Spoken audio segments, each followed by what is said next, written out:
학생 여러분, 반갑습니다. 코로나19 상황으로 우리가 최악의 상황이 연속인 것 같아요. 확산됐다, 또 감소했다, 또 이제 재확산하고, 우리 교육 분야뿐만이 아니라 사회 전반적인 분야, 경제, 문화, 체육계 모든 분야가 좀 초토화되고 있는 그런 기분입니다. 4월 13일 날까지 우리가 재택 수업을 이렇게 발표를 하고 여러분들이 이렇게 좀 고생하고 있는데, 현재 상황은 더 연기되지 않을까 이렇게 생각돼요. 서울에 있는 큰 대학들도 도저히 이렇게 개강하기가 좀 어렵다. 5월 초에 가서 학교에 나와서 강의실에서 교육할 수 있지 않겠느냐, 이렇게 이미 이제 방침을 굳힌 학교도 있고, 머지않아 이제 강원권 대학들도 그렇게 의사결정을 하지 않을까, 이렇게 이제 걱정이 되고, 이 총장뿐만이 아니라 모든 구성원들이 좀 답답해하는 그런 상황입니다. 그렇지만은 이 국가 사회의 이런 어려운 상황에서는 우리가 이제 이기적인 관점을 버리고 우리가 모두 좀 협심해서 이런 위기를 좀 극복해야 하지 않을까 싶어요. 우리가 여러분들 기억할지 모르겠지만 아마 어렸을 거예요. 어렸을 때니까 기억 못할 텐데 1990년대 후반 우리가 국가 구두 사태를 만났잖아요. IMF. 그때 엄청나게 많은 사람들이 실직을 하고 참 얼마나 창피한 그런 상황에 나라가 부도가 났으니까. 그때 우리 국민들이 금모으기 등등해서 아마 전 세계 IMF 맞은 그런 나라들이 많았었는데 우리 한국에서 가장 빠른 시간 내에 극복을 했죠. 이것도 다 이제 우리가 합심해서 노력한 결과 아닐까 이런 생각이 드는데, 이 코로나 상황도 우리가 모두 이게 동참하고 같이 위기를 이게 이겨내야 하지 않을까 싶어요. 이제 돌이켜 보면은 우리 인류 역사에서는 먼 옛날에는 이제 빙하 시대도 있었고, 여러분들 학교 다닐 때 이제 배웠겠지만은 이제 그뿐이겠어요. 그 중세 시대 때 1345년 3월 20일로 기억을 해요.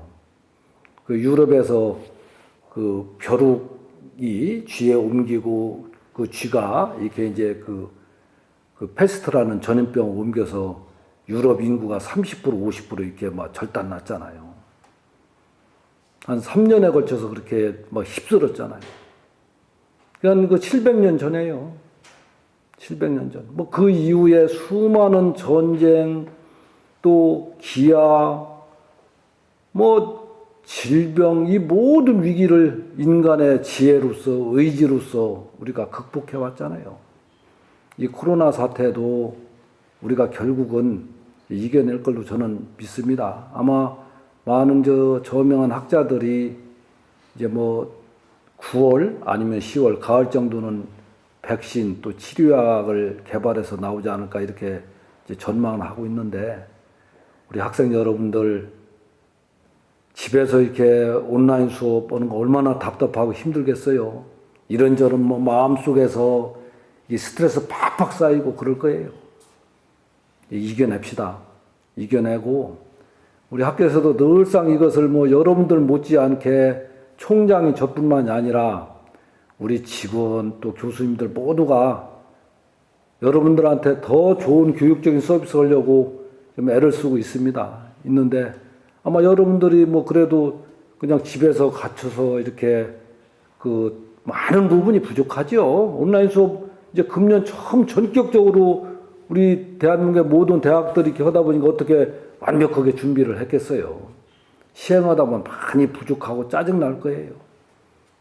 그럼 어떻게 하겠어요? 그래도 이겨내야죠. 이겨내고 서로 이해하고 또 더 나은 것을 위해서 우리가 좀 개선하고 노력해야죠. 지금 이렇게 이제 학교가 사실은 꽃도 아름답고 아주 지금 이제 봄이 다 와 있잖아요. 와 있는데 학교가 아주 저 산속에 있는 절간처럼 적막하게 이를 데 없어요. 여러분들 위해서 직접 작업복 입고 벤치에 페인트 칠하고 낡은 부분 수리하고 우리 직원들 학사 사무실에서 일하는 거 위에 틈만 나면 나와서 나무도 심고 가꾸고 전지도 하고 이렇게 여러분들 학교에 왔을 때 보다 여러분들이 행복해 할 수 있는 그런 여건을 만들기 위해서 무지개 애를 쓰고 있습니다.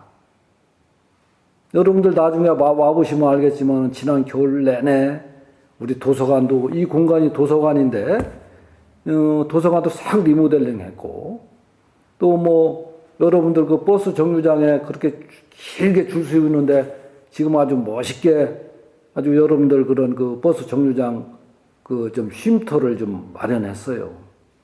아마 오면은 뭐 많은 부분 학교가 지난 겨울 또 최근까지 이렇게 변했구나 하는 걸 느낄 텐데 이 모두가 여러분들이 행복한 학교 캠퍼스에 더 즐길 수 있는 그런 거리를 좀 주자.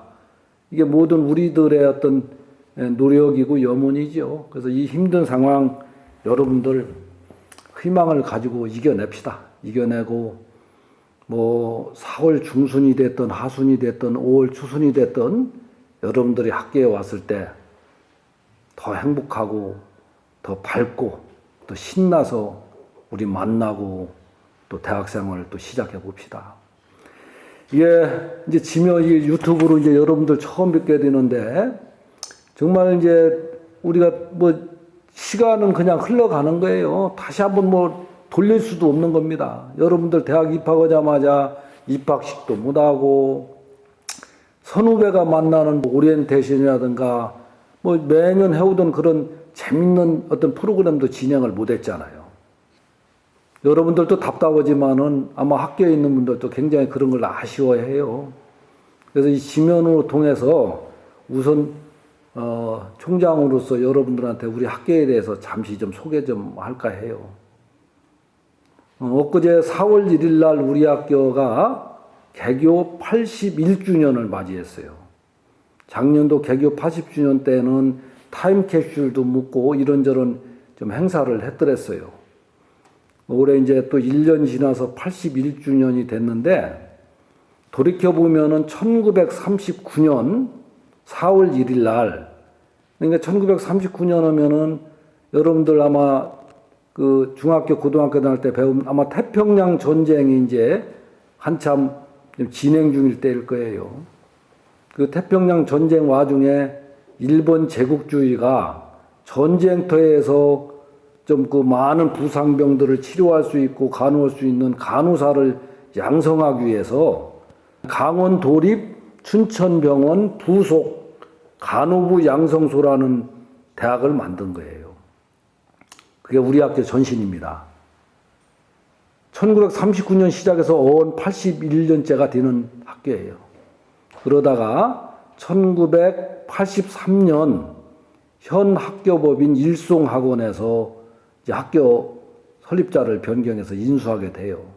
그때는 이제 도립에서 학교를 그 전까지 운영하다가 우리 이제 그 학교 설립자이신 그 윤덕선 박사께 제발 이 학교를 좀 인수를 해 주십시오라고 도에서 좀 요청이 있었다고 그래요. 그래서 이제 한림대학교를 81년도 설립하고 이제 83년도에 그러면은 그 춘천 간호 전문 학교를 이제 인수를 해서 오늘날 한림성심대학교가 이제 되었어요. 꾸준히 학교가 성장 발전을 했죠. 성장 발전했다가 이제 한 10수년 전부터 뭐 여러분들 이제 사회적으로 대학생 등록금이 이제 많이 문제가 됐죠. 너무 이제 학생들 부담이 크다 해서 이제 등록금이 동결되면서 정부에서 대학에 많은 재정 지원을 하게 돼요. 근데 공짜로 해줄 수는 없잖아요. 대학은 이제 평가를 하기 시작했어요. 평가를 해서 조금 역량이 잘 갖춘 대학은 많이 재정 지원을 하게 되고 산학협력대학이라고 링크 사업이라고 그래요. 지금은 이제 그 변신을 해서 사이 맞춤형 사업인데 2012년도에 최초로 이제 이 산학협력대학 링크 사업이 이제 선정이 되었고 그 해에 WCC 사업이라고 월드 클래스 칼리지 세계 수준의 전문대학 사업, 전국에서 10몇 개 되는 대학에 우리가 또 당당하게 선정이 되었고, 2년 뒤에 2014년도에 특성화 사업에 또 선정이 되었어요. 이력적으로 매년 50억 정도의 국가 재정 지원을 받아서 여러분들을 위해서, 여러분들 선배죠. 선배들을 위해서 학교 등록금 외에 다양한 이제 교육 프로그램을 여러분들한테 제공하게 됐고, 또 일부는 꾸준히 실습실, 실험실 등 학교 여건을 이제 개선하게 이제 되었기 때문에 재정 지원을 받지 않는 대학보다는 훨씬 더 질적으로 고도화된 그런 직업 교육을 할 수가 있게 된 거죠. 저는 총장으로서 2015년도에 우리 한림성심대학교에 이제 부임을 했는데, 그 해에 제1주기 전국 모든 대학에 대해서 교육부에서 평가를 했어요. 그때 이제 좀 잘못된 건데, 그냥 우수한 대학교, 우수하지 않은 대학교만 발표를 했으면 됐는데, 2015년도에 어떻게 된 건지 점수까지 발표를 했어요. 전문대학에 전국에 135개 대학이 있는데, 우리 대학 한림성심대학교가 최고 점수를 받아서 전국 1등을 했습니다.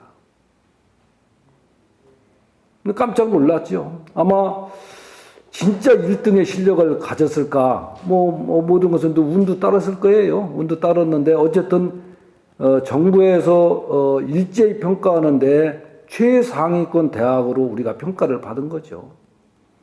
그런 결과를 얻기까지는 학생들도 열심히 공부했고, 우리 교수님들도 열심히 가르쳤고, 재단에서도 전폭적으로 밀어줬고, 직원들도 열심히 일했고, 그런 결과가 아닐까 생각돼요. 저는 차제에 여러분들한테 딱 한 가지 자신있게 얘기할 수 있어요. 우리나라 여러분들 아시다시피, 우리 전문대학뿐만이 아니라 일반제 대학이라고 해요. 흔히 말하는 4년제 대학. 그 대학의 한 80% 정도가 사립대학이에요. 우리나라가 옛날에, 여러분들 아버지 때, 할아버지 때 굉장히 가난했잖아요. 일본 제국주의가 36년 동안 식민 통치하고 1945년 어렵게 말하자면 해방이 되고 독립이 되고, 그리고 5년 뒤에 동족간에 그야말로 상장, 그래서 6.25 전쟁을 치르게 되잖아요. 3년에 걸쳐서. 얼마나 나라가 초토화됐겠어요. 그 상황에서 이렇게 이제 오늘에 이르렀는데, 그때 우리는 전통적으로 교육열이 굉장히 높은 나라잖아요. 조선 500년을 거쳐서 문을 중시하고, 그렇기 때문에 성리학의 영향으로 교육열이 굉장히 높은 국민이잖아요. 소 팔고 땅 팔아서 자식 교육시키는 나라가 대한민국이잖아요. 교육열이 이렇게 높다 보니까 어떻게 하겠어요? 나라에서 말하자면 현대식의 중학교, 고등학교, 대학을 세울 수가 없어진가. 그러니까 좀 돈 있는 사람이 좀 학교를 좀 세워달라. 그래서 이제 사립학교가 많게 됐어요. 전 세계에서 아주 특수한 그런 형태죠. 우리하고 일본하고 이 사립학교 비중이 높은 나라는 그렇게 많지 않아요. 그래서 어쨌든지 간에 이제 오늘에 이르렀는데, 전국의 사립대학교를 경영하는 많은 학교 법인이 있어요. 저는 그 중에서 우리 일송학원, 그러니까 한림대학교고 우리 한림성심대학교하고 서울에 있는 한림국제대학원대학교를 유지 경영하는 일송학원, 정말 나는 우수한 학교 법인이라고 생각을 해요. 우선은 돌아가신 그 설립자 윤덕선 박사님 뿐만이 아니라 지금 현 윤대원 이사장님 모두 교육 입국이라는 아주 투철한 교육에 대한 신념을 갖고 계신 분이에요. 둘째는 우리 학교 법인이 여러분들 아시다시피 종합병원 5개를 유지 경영하고 있어요. 그 병원에서 어쨌든 이제 그 수익을 올리고, 또 그 수익금에서 상당 부분 이제 그 대학에 또 전출을 하고, 정말 학교 경영에 그 좀 투철한 교육 신념을 가지고 전폭적인 지원을 하는 그런 학교 법인이 흔하지 않거든요. 얼마 전에 지금 여러분들 이제 화면에서 보시겠지만은 이 도서관 앞에 지금 학생복지회관을 짓고 있어요. 진 배경을 말씀드리면은 한 2년 전 정도에 제가 이제 우연 이사장님께 이제 학교 현황을 말씀을 드리는 중에 우리 학생들이 좀 이런저런 좀 불편한 게 좀 많이 있습니다.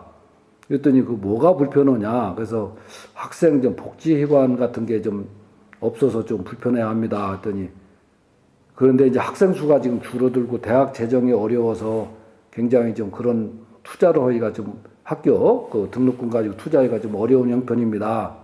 그랬더니 이사장님께서 어려울 때 투자해야 한다. 그리고 법인에서 그 건립 그 학생회관 짓는 학생복지회관을 짓는 모든 재정을 다 충당을 하겠다. 시작을 해라.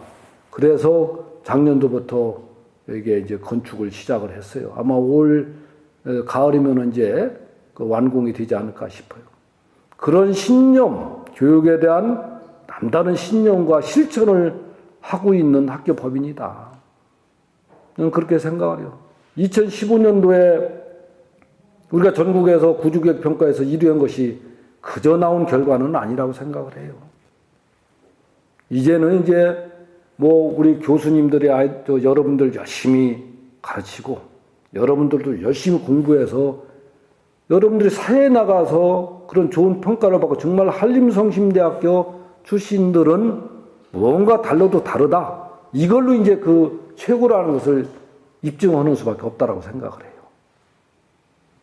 그러기 위해서 이제 저는 우선 오늘 여러분들께 유튜브로 처음 만나게 되고 이 다음에 여러분들이 학교에 오게 되면은 이런저런 시간 내서 뭐 1시간 정도 아니면 1시간 반 정도 저하고 뭐 여러 차례 이렇게 뭐 어느 뭐 특정 주제에 가지고 이제 뭐 의견을 나누고 얘기를 나누고 토론도 해보고 그런 시간이 좀 있을 텐데 오늘은 우선 우리 학교에서 어떤 교육을 하고 싶은지 여러분들이 어떤 인재로 좀 커나기를 바라는 것인지 그런 교육의 목표와 방향에 대해서 여러분들하고 얘기를 나누고 싶어요. 우리 학교 건학 이념 딱 첫 페이지에 이런 게 있어요. 사람됨을 앞세운 인간교육을 하겠다. 사람됨을 앞세운 인간교육을 하겠다. 이 뜻을 굉장히 좀 사귀어봐야 한다고 생각을 해요. 둘째는 창의적인 지성을 가진 전문 직업인을 양성하겠다. 이겁니다. 이건 정말 중요한 개념이라고 생각을 해요. 그래서 이러한 그 건학 이념에 이제 맞춰서 우리가 이제 한림성심대학교는 어떤 인재를 키우고 싶으냐 이런 인재상을 좀 정립을 했어요. 모든 대학이 아마 이런 인재상을 갖고 있죠. 그래서 어떤 사람을 키우겠느냐 뭐 다 이제 그렇게 좀 구체화 시키고 있는데 우리 한림성심대학교는 사람됨을 앞선 인간교육, 창의적인 지성을 가진 전문 직업인 양성이라는 건학 이념을 우리가 좀 실천하기 위해서 첫째는 바른 품성을 가진 그런 따뜻한 사람을 좀 기르자. 바른 품성을 가진 따뜻한 사람. 둘째는 전문 기술력을 가진 능력 있는 사람. 셋째는 융복합적인 사고를 가진 융합적인 사람. 이게 우리가 길러내고 싶은 인재상입니다. 여러분도 또 대학에 들어와서 공부를 할 때 내가 어떤 사람으로 한번 커볼까? 라고 고민을 해봐야 돼요, 이제. 주목이 센 사람 아니잖아요.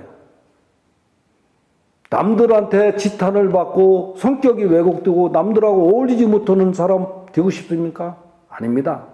남들이 인정해주는 그리고 여러분들 개성을 살리는 멋있는 사람 그리고 실력 있는 사람 이런 사람 되고 싶잖아요. 근데 그런 개념이 여러 가지 표현이 될 수가 있어요. 그런데 우리가 이제 보다 좀 정제돼서 이렇게 이제 인재상을 받는 것이 바른 품성을 가진 따뜻한 사람 가슴이 따뜻한 사람. 둘째는 정말 전문적인 기술력을 가진 능력 있는 사람. 능력도 여러 가지 능력이 있어요. 그런데 전문 기술력을 갖춰야 한다. 우리는 전문대학 직업교육을 하는 대학이기 때문에. 셋째는 융복합적인 사고. 그리고 융합적인 사람. 세상 문제가 얼마나 복잡해요. 근데 이제 혼자 학문 분야, 혼자의 힘으로 또 내가 하고 싶은 그런 전공 분야로 이 세상 문제를 풀 수가 없잖아요. 디자인 하는 사람, 또 IT 하는 사람이 합쳐서 더 좋은 제품을 만들 수도 있는 겁니다. 디자인 하는 사람, 문학을 하는 사람하고 해서나 어떤 스토리를 만들 수도 있는 겁니다. 이 융합적인 것이 굉장히 현대를 살아가는데 이제 필요한 거죠. 여러분도 충분히 이해를 할 거예요. 그래서 이런 우리 인재사항을 이제 세 가지로 제시를 하고, 여러분들 이제 대학에 이제 들어오면은 그 인재사항 아주 그럴듯한데 그럼 어쩌라는 소리냐라고 이제 또 파고들으면 이제 고민이 돼요. 그러면은 학교에서 여러분들이 대학에 다닐 때 전공도 공부하고 비교과 프로그램도 뭐 이수를 하고 뭐 여러 가지가 있어요. 저 동호회 어떤 모임도 있고 그러면은 그래서 이제 여러분들이 갖춰야 할 역량 그걸 한 4가지 정도로 우리가 이제 또 정리를 해봤어요. 첫째는 공동체 의식 역량이 좀 있어야 한다. 세상 혼자 살아가는 거 아니잖아요. 남들하고 어울려 살잖아요. 공동체 의식을 좀 갖춰야 한다. 두 번째는 창의적인 사고 역량. 세 번째는 아까 얘기한 이제 지식 융복합 역량. 네 번째는 자기 주도적인 역량이 있어야 돼요. 그래서 이것을 이제 좀 개념화를 좀 많이 했는데, 이제 이걸 이제 공동체 의식 역량으로 하면은 뭐 여러 가지가 있을 거예요. 여러 가지가 있을 거예요. 첫째, 남들하고 공감을 해야 돼요. 소통도 할 수 있어서 이제 소통도 하고 공감을 해야 하는데, 남들이 다 박수 칠 때 나만 박수 안 치고 있다. 말이 되겠어요? 남들이 느끼는 거 같이 느껴줘야죠. 그 공감 능력은 굉장히 중요한 겁니다. 배려와 협동심. 나보다 정말 어려운 사람 얼마나 배려하고 또 남들과 같이 협동할 수 있는 그런 능력, 독불장군 없잖아요. 근데 이제 이런 것을 다 묶어서 저는 이제 이런 얘기를 많이 해요. 우리 학생들하고 이럴 때 멋있는 사람이 되라. 멋있는 사람이. 근데 이제 멋있는 사람이 뭐가 멋있느냐? 그 멋이라는 걸 뭐 옛날에 내가 대학 다닐 때 그 멋이 뭘까라고 이제 그 미학이라는 그런 데서 공부를 해봤는데 좌우가 똑같은 균형 잡힌 게 아니라 사람마다 다 개성이 있잖아요. 약간 자기 개성이 있어야 돼요. 그러니까 약간 파격을 해도 좋아요. 좌우 똑같이 균형이 아니고 약간 자기만의 개성이 있어야 좋은데 전체로서 균형을 잃지 말아야 돼요. 전체로서 남들하고 같이 어울리고 남들하고 소통하고 남들하고 공감하고 남 어려울 때 같이 어려워하고 그런 전체로서 균형을 갖고 그런데 나만의 개성 있는 게 이게 멋이에요. 근데 그런 멋은 아마 어떻게 표현하면 나이스한 사람이 될 수도 있고 어떻게 보면 멋있는 사람일 수도 있고 어떤 사람은 인격이라고 표현할 수도 있어요. 그런데 그런 인격, 멋은 하루아침에 형성되는 게 아니잖아요. 오랜 시간 자기 생활 습관과 태도와 수양으로서 결정되는 거거든요. 나오는 거거든요. 저는 우리 학생들하고 대화할 때 네 주변에 있는 학생이 너를 어떻게 평가할까? 나이스하다고 평가할까? 멋있다고 평가할까? 근데 하루아침에 나이스해지는 거 아니거든요. 뭐 옛날 속담이 이런 거 있잖아요. 3살 버릇 8까지 간다. 얼굴에 난 흉터 화장으로 지워지지 않는다.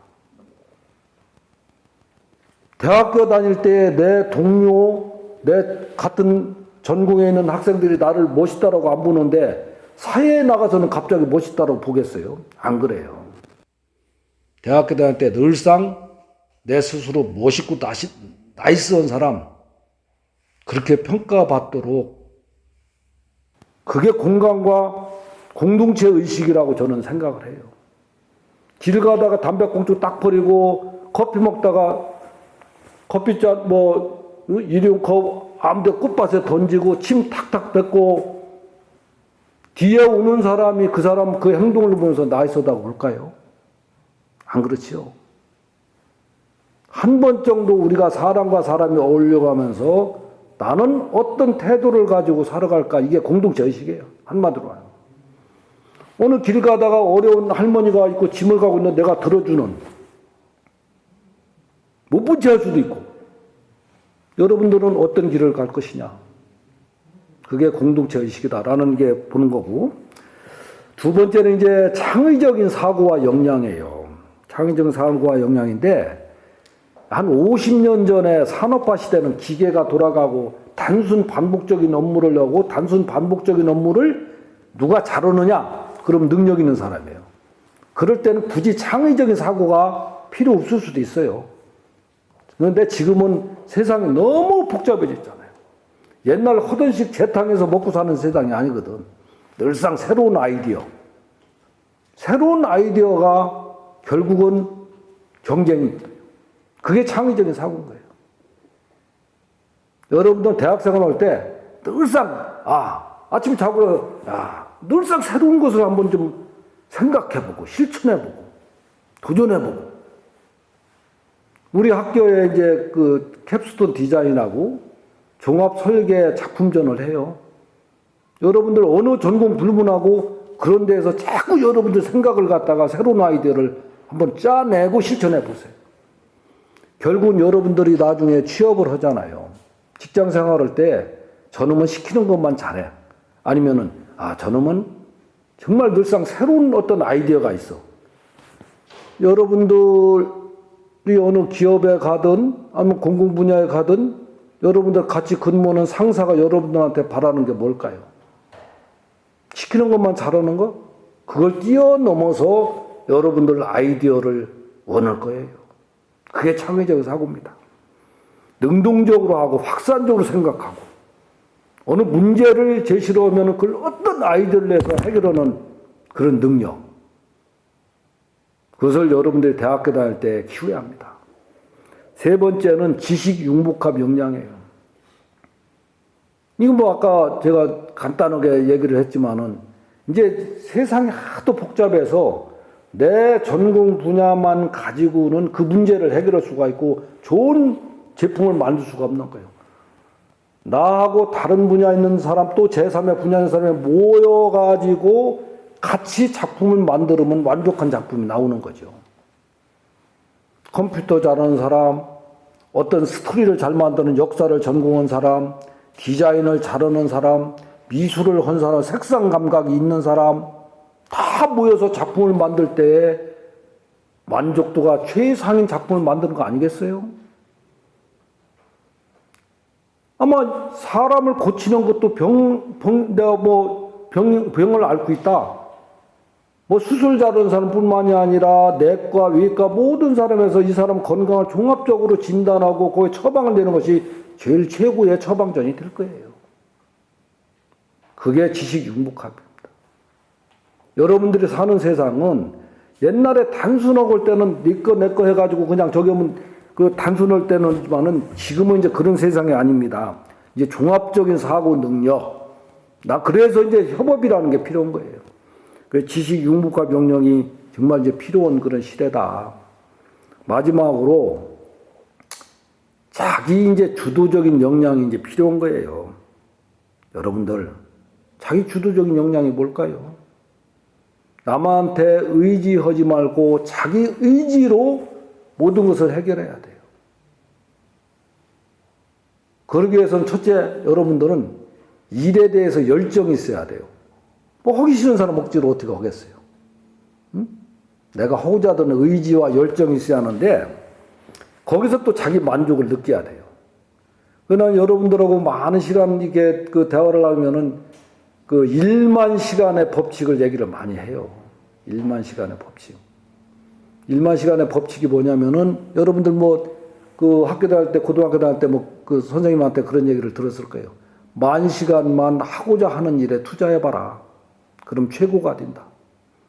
여러분들 한때 우리 피겨라고 그 은반회에서는 김연아라는 선수가 있었잖아요. 그 선수가 세계 요정이 될 때, 빙상에서 세계 요정이 될 때 그냥 거저됐겠어요. 수없이 얼음판 위에서 점프하고 넘어지고 점프하고 넘어지고 그래서 훌륭한 선수가 됐겠죠. 아마 세계적으로 유명한 피아니스트, 뭐 예술가, 모든 분야의 최고가 된 사람들 그냥 거저됐겠어요. 많은 그런 최고가 된 사람들의 얘기를 해요. 세상에 타고날 때부터 천재 없다. 내가 이렇게 최고가 되기까지는 내 타고난 그런 재능 가지고 된 게 아니라 그동안에 정말 남들보다 더 힘든 그런 노력의 과정이 있었다라고 얘기를 합니다. 뭐 이런 얘기를 또 흔히 많이 인용을 해요. 우리 여러분들 어렸을 때 피아노 조금씩은 다 배웠을 거예요. 피아노를 1000시간 연습한 사람, 2000시간 연습한 사람, 4000시간 연습한 사람. 아마 1000시간, 2000시간 하면은 피아노 조금 뭐 연주 정도 하게 도레미파 솔라시도 칠 거예요. 한 3000시간, 4000시간 하면은 유치원에서 피아노 연주하고 또 중고등학교 음악 선생님 하실 거예요. 아마 6000시간, 8000시간 하면은 이제 혼자 연주위도 갖고 대중 앞에 서서 이게 할 거예요. 만 재능도 있고 만 시간 연습하면 세계적인 피아니스트가 되는 거예요. 근데 여러분들은 지금 젊습니다. 대학 다닐 때 똑같은 여러분들 주어진 24시간이 있어요. 여러분들 그 시간을 누가 활용하냐. 근데 아까 얘기했지만은 열정과 의지가 있으면은 한 10,000시간 투자해 보세요. 여러분들이 하고자 하는 일에. 그게 자기 주도적인 역량인 거예요. 자기 주도적인 역량, 노력하지 않고서는 어떻게 역량을 키울 수 있겠어요? 대학 생활할 때, 흔히 하버드 대학에 이런 얘기가 써 있다고 합니다. 오늘 이 시간은 어제 죽은 사람이 그렇게 원했던 내일이다. 내일까지만 살았으면 좋겠다. 내일까지만 살았으면 좋겠다. 죽을 병에 걸린 사람이 그렇게 간절하게 원하는 그 내일이 오늘인 거예요. 오늘 24시간 여러분들 대학생활, 이 젊음의 시간, 여러분들은 어떻게 보낼 것이냐? 남들보다 더 열정적으로, 더 목표를 세우고, 시간에 집중해서 여러분들이 타고났던 누구나 다 재능은 타고나는 법이에요. 그 재능을 한번 내가 발현시켜 보겠다. 10,000시간만 투자 한번 해보십시오. 그러면 여러분들 최고 전문가가 됩니다. 그래서 남을 배려하고 따뜻한 품성, 공동체 의식을 가지고 창의적인 아이디어를 가지고 남들은 다른 전공하고 잘 협업하고 그래 융복합적인 그런 종합적인 사고 능력을 가지고 그리고 내가 10,000시간 투자하는 그런 자기 주도적인 역량을 가졌을 때에 여러분들은 최고가 되는 겁니다. 여러분들 한 사람 한 사람이 최고가 되었을 때 한림성심대학교는 최고가 되는 거예요. 우리 최고라는 거, 남들보다 더 경쟁에서 이기고 평가를 받는다는 것은 공짜로 오는 법이 아니다. 지금은 우울한 시간입니다. 이 코로나 상황 얼마나 힘든 상황이에요. 여러분들 부모님들 사업하시는 분들 또 서비스업 하시는 분들 다 힘들죠. 여러분들도 집에서 공부하고 얼마나 힘듭니까? 이겨내시고 우리 좋은 시절에 여러분들 학교에서 만났을 때 이제 3월달 4월달 우리가 좀 잃었던 그 시간을 더 알차게 나머지 대학생을 보내서 모든 것을 많이 할 수 있는 그런 생각도 가져봐야 돼요. 총장을 비롯해서 우리 직원들, 교수들은 여러분들이 학교에 와서 여러분들의 꿈을 실현하고 또 여러분들이 웃고 행복해 할 수 있는 그런 학교를 만들기 위해서 불철주야 노력하고 최선을 다할 거예요. 그리고 마지막으로 여러분들 우리 홈페이지에 열린 총장실이라고 있어요. 그 학교 다닐 때 불편한 사항, 건의할 사항 있으면은 항상 거기다가 건의를 해주세요. 저는 학교에 출근하자마자 여러분들이 건의한 사항을 다 읽고 즉시 답변을 합니다. 그래서 여러분들이 이 대학 다니는 기간 동안에 정말 여러분들이 계획하고 꿈꿨던 일을 이루고 여러분들 능력을 키우고 그리고 사회에 나가서 그 능력을 힘껏 발휘하고 평가받을 수 있는 그런 배움의 장을 우리 한림성심대학교에서 마련하고자 합니다. 여러분들 힘들지만은 다 같이 화이팅 합시다. 여러분들 뒤에 우리 총장, 직원, 교수님들이 있다. 이것을 믿고 우리 5월달 아니면 4월 말에 여러분들 우리 캠프에서 봅시다. 다음 기회에 다시 한번 여러분들 또 다른 얘기를 나누기로 해요. 오늘 여기서 마치도록 하겠습니다.